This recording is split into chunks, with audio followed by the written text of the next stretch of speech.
Hey, what's up, guys? Welcome back to All Praise Picks. We're looking at the Indiana Pacers versus the Boston Celtics in the Eastern Conference Finals, Game 2, uh, on May 23rd, 2024. Boston took Game 1 in overtime, and I think that'll be to the Pacers' detriment today.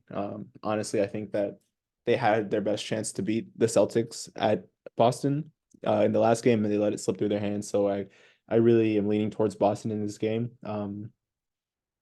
Late upload today. I apologize for that. So not as much in-depth analysis, but the research was all there throughout the day.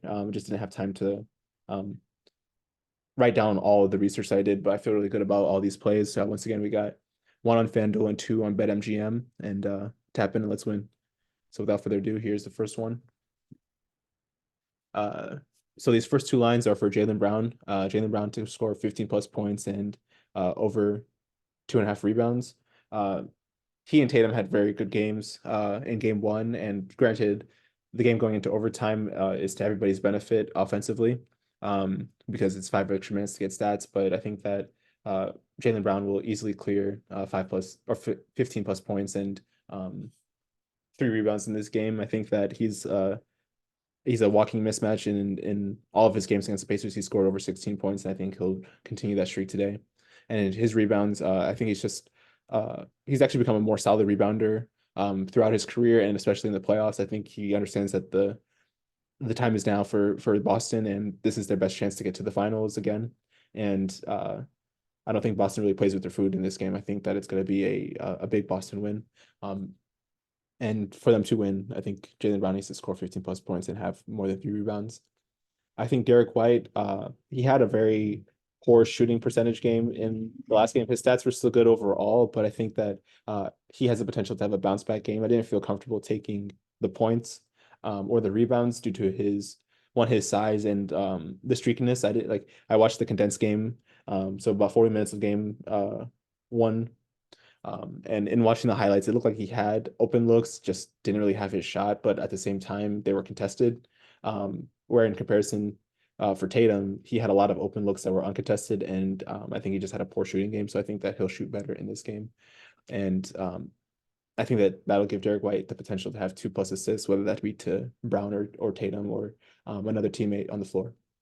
As we look at Jason Tatum, those three lines there, over 7 rebounds, over 2 assists, and 1 3. I think that he'll have um, a better game in this game. He still had wonderful statistics and obviously carried them to an overtime win. But I think in this game, while Drew Holiday had a legacy game, in my opinion, I think he regresses negatively, and Tatum takes his spot in terms of getting minutes as point guard and facilitating on the floor. So I think that defensively, he'll get 7 rebounds. He's a rebound machine, and I think everybody on his team knows that he is the one to start the offense, and to start the offense, he needs to get the ball, um, which is why I think he'll get 7 rebounds.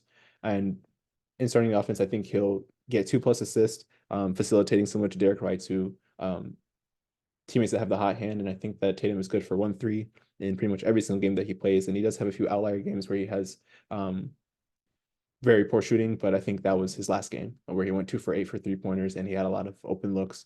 And I think that he'll definitely get 1 3 in this game.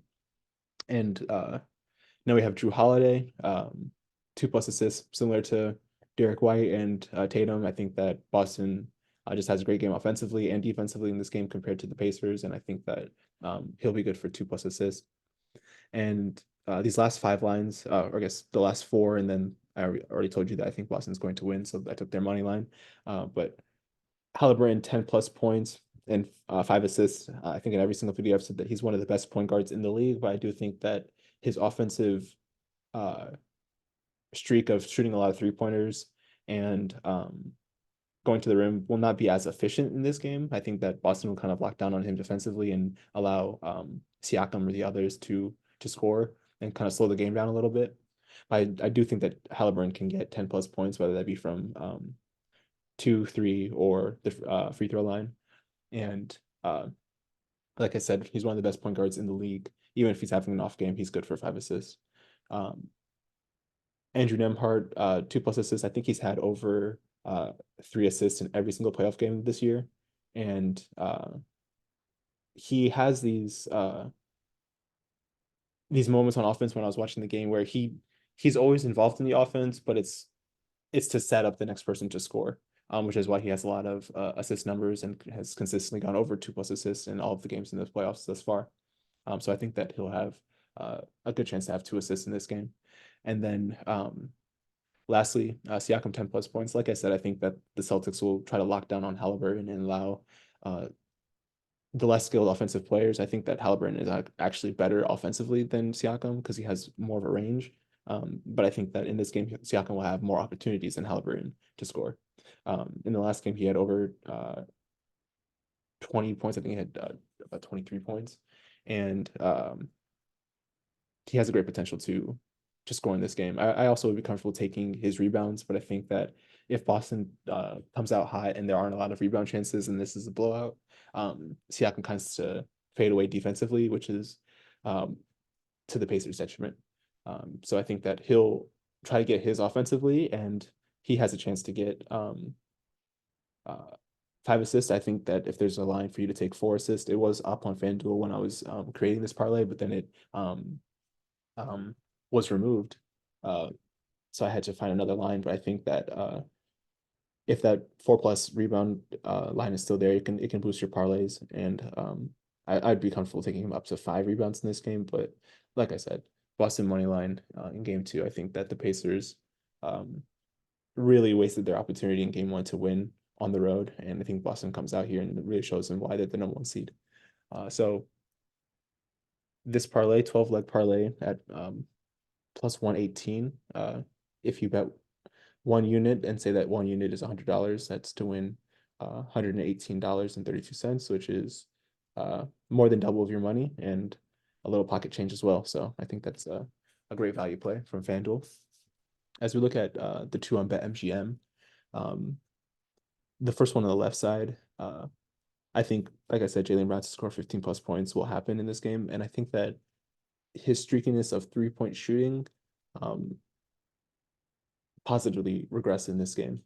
I think that he'll have open looks similar to Tatum, and I think Joe Mazzulla will scheme him to have very much open looks. And he, as we saw in game 1, made that 3-pointer to take the game into overtime. So I think that he knows his looks are there, and that was a very tough 3-point shot to take. And granted, he shouldn't have even taken it because the Pacers should have fouled him so that they didn't go and tie the game. But at the same time, I think that he'll have 3-point looks in this game, and I think he's good to score at least 1 3-pointer. Naismith to get 3 rebounds. He's a very solid rebounder. We saw that in the last series against the Pacers and Knicks when he was defending Brunson, and he'll be primarily defending Brown and Tatum in this game. So I think that when they do miss shots, that he'll be the one to get those boards. I also have Derek White here to score 10+ points and to make 2 3-pointers. I think, like I said, he has a positive regression game in this game.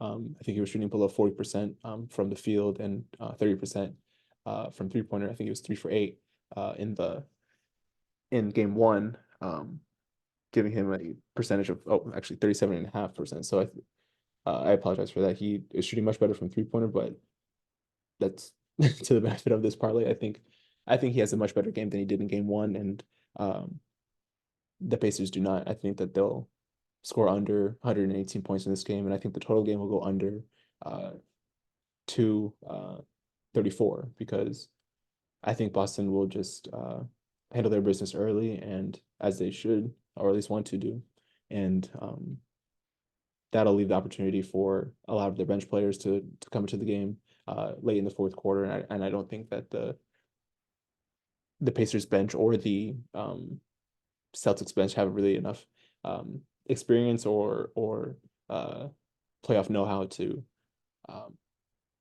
be involved enough for them to score over 118 points or for the game to go over 234.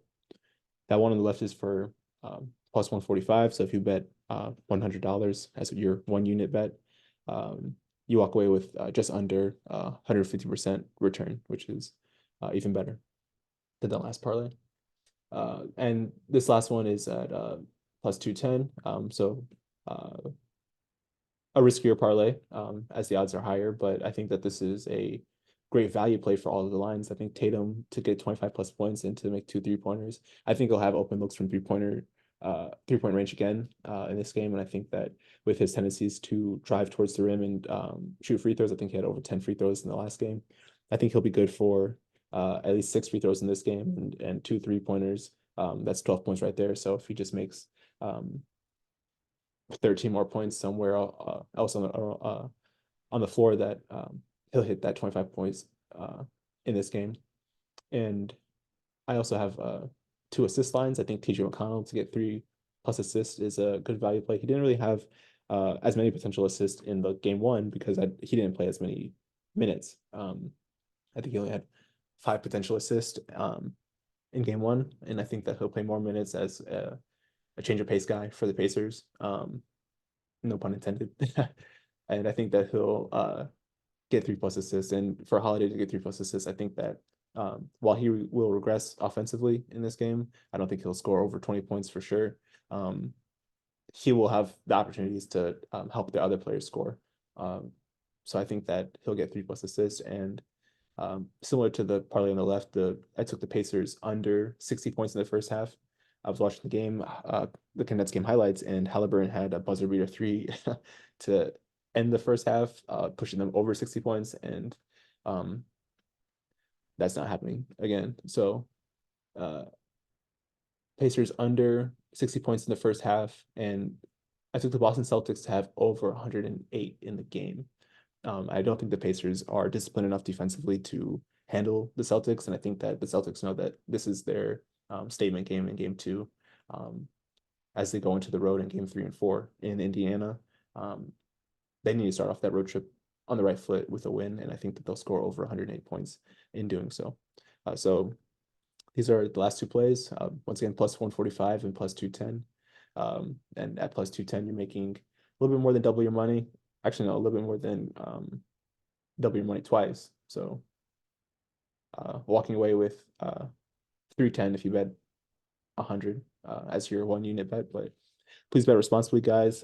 Have bankroll management. I'll have a video up either on Friday or Saturday explaining my betting strategies as well as how well I've done in the past few months. Just so you have a better understanding of where my mindset's at with betting and how I do think that this is a thing that everybody can do and everybody can win at as long as they do it responsibly. So enjoy the games, and I'll catch you later. Peace.